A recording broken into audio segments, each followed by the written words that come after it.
What do you see as the most common theme behind people whose overwhelm culprit is conditioning? This is a question I received during a recent private event Q&A while discussing the lack of conditioning overwhelm culprit, which if you're new here, lack in conditioning is lack of physical health and wellness. And I realize this is a really good topic to cover here because by far the most common overwhelm culprit at any event that I do is conditioning. And the answer to this question is surprising. But here's the truth.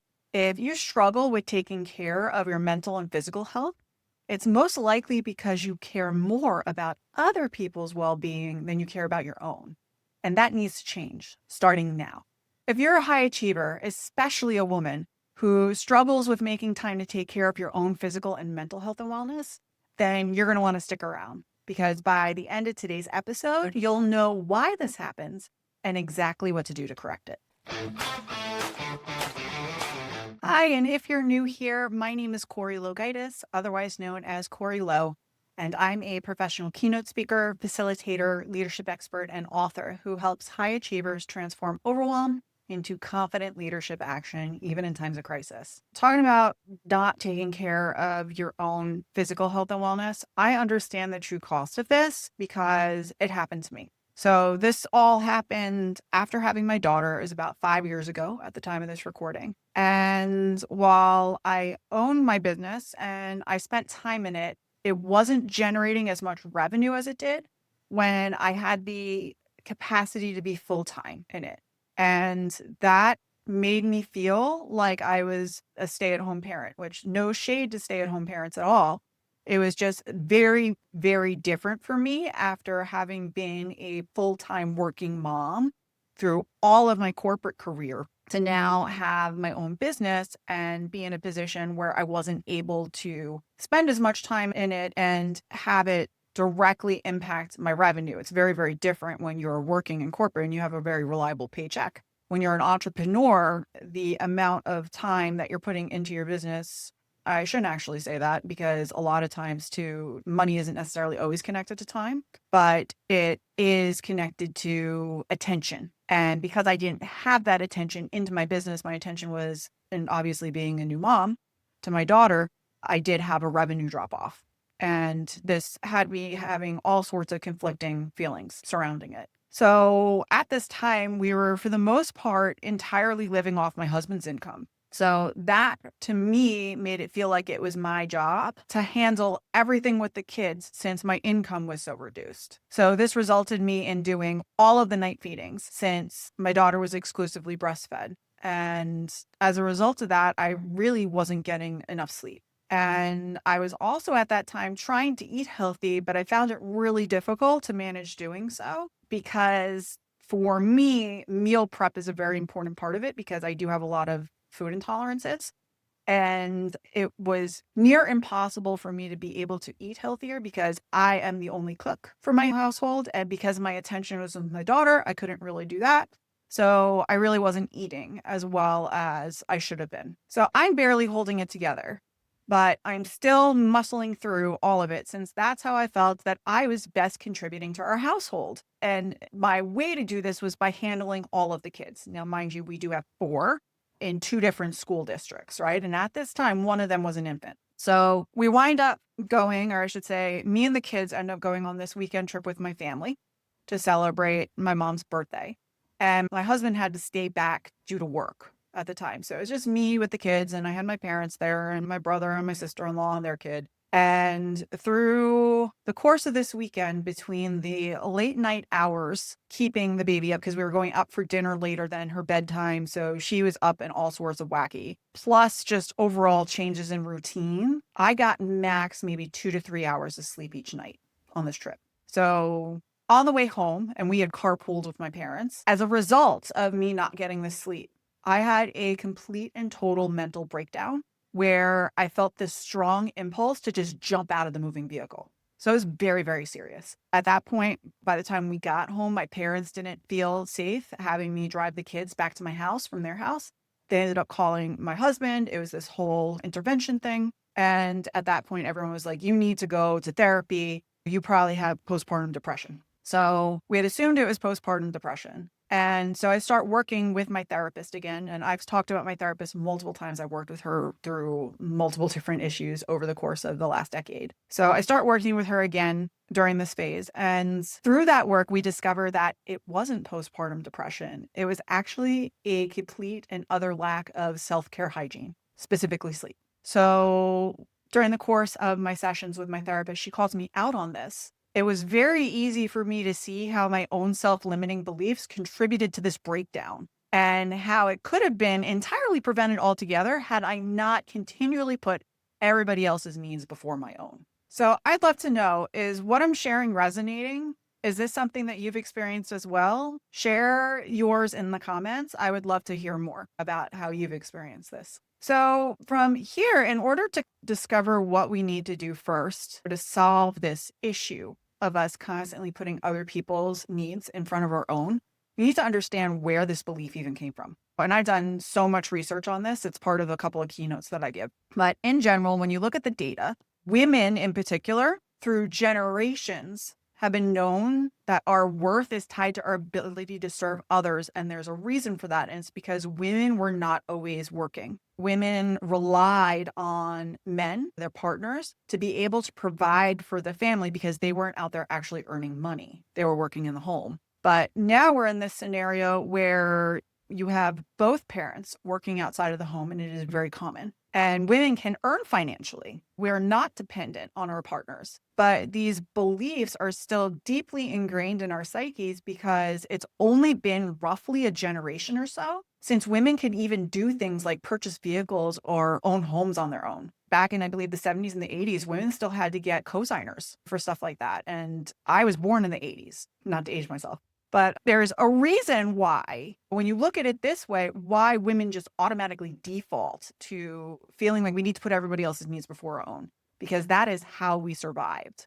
Our survival used to be dependent on men. And when you look at the typical 1950s nuclear family, it worked because at that time, women worked inside the home and not outside the home, and their partners provided for the family. Now it's split. So we're functioning in an old generational nuclear family with the same expectations, but our circumstances have changed significantly. And that's one of the things I talk about often on my channel and in my work is that overwhelm, it's a sign that you need to change your strategy to match your current reality. We are still functioning as if we were living in the 50s, but really we live in, as of this recording, 2026, and it's time to adapt because otherwise we're going to stay overwhelmed. So in my scenario, I was mentally running a business as well as running a household, plus also physically healing from having brought a baby into this world. And my body in that car ride on the way back from the trip literally short-circuited from the lack of self-care and maintenance that I willingly put myself through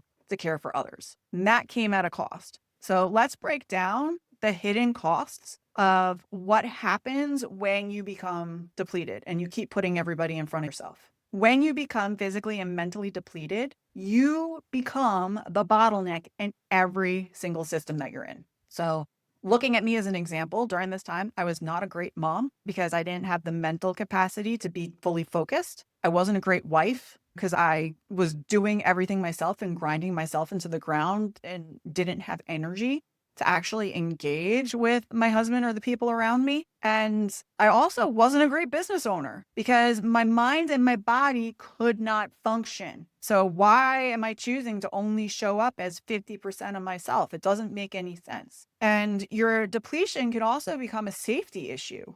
So I was so tired and sleep deprived that people didn't want to let me ride with my kids. That can be serious. So when you're responsible for other people, it is your responsibility to make sure that you can function. And doing everything myself, it actually costs more to do it all yourself than it does to enlist or hire help. And the reason why it costs more is because you're doing everything you can at only a partial capacity. So if you were able to function at 100%, sure, you could do it in a time efficient manner. But because you're lacking capacity, I mean, looking at me in this scenario, yeah, I was at home, but I wasn't able to clean the house at any sort of level or keep up with laundry. So basically, I was slowly drowning in every single system that I was in. And when it gets to this point, and we talk about this often, especially here on the channel, when you address overwhelm, you get to potentially prevent burnout before it happens. Burnout is what happens to your mind and your body when your body gives out. So this took a toll on my health to the point that my body did shut down, and it was very scary. So what do? What's the solution for this? The truth is, you got to do what they tell you to do on airplanes. If you're a parent and you've ever traveled on an airplane with your kids, the flight attendants will always tell you, you need to put on your oxygen mask before you could put it on for others. So start thinking about your self-care like that. So solutions for me was I first and foremost had to have a very frank discussion with my husband that he needed to help pitch in more, not in the areas that we had thought, because my husband is very hands-on. He helps with all sorts of household things, like he does the dishes, I cook, he helps with laundry and stuff like that. But there are specific things that I needed help with in order to solve my self-care issues. The first one is I needed him to take on occasional night feedings. I needed to be able to give up that night feeding. I needed to also make sure I pumped so that he could do the night feeding. I also needed him to handle more of our morning routine, specifically with school, so that I could have a minimum of 1 hour to myself daily in the morning to be able to do, whether it be workout or if I needed to meditate or just have time to think and be by myself. And it had to be in the morning for me because that is when I had the most energy after I had just woken up from sleeping. And then from there, because we were able to do this and it worked great, and I was working with my therapist through all of this. But then there were instances where we would slip back into old routines where he would kind of like just default and maybe my workout would get cut short or that hour in the morning kind of cut short. And from there, that's when my therapist started calling me out and saying, why aren't you setting boundaries? So I needed to set boundaries to make sure that time was protected and I was getting what I needed to be able to take care of myself. So one of the things to make sure that my workout didn't get cut short that my therapist had suggested was that if it was happening, that I got in the car and I left the house. That then everybody in the household would be forced to have to handle it without me, because truth is they were capable of doing it. And asking for an hour for myself was not a lot, especially when I spend the majority of 23 hours during the day caring for other people. So to recap, the number one theme I see when it comes to the lack of conditioning culprit is people who feel the need to care for everyone else before they care for themselves. They are the afterthought, and that needs to change. We're not living in the same society that we did in the 1950s, and we can't care for everybody in the same way from strictly a capacity standpoint. We just do not have the capacity to be able to do it. So not prioritizing our care leads to severe consequences and costs, including becoming the bottleneck in every single system you're in, whether that be your family or at work, to potential safety issues where you could become unsafe to be managing and caring for others. It could lead to cost issues because the things that you are involved in, you cannot function at 100% to get it done efficiently. And also, most importantly, health issues can go long-term. You let this keep on going and you will burn out and your body will show you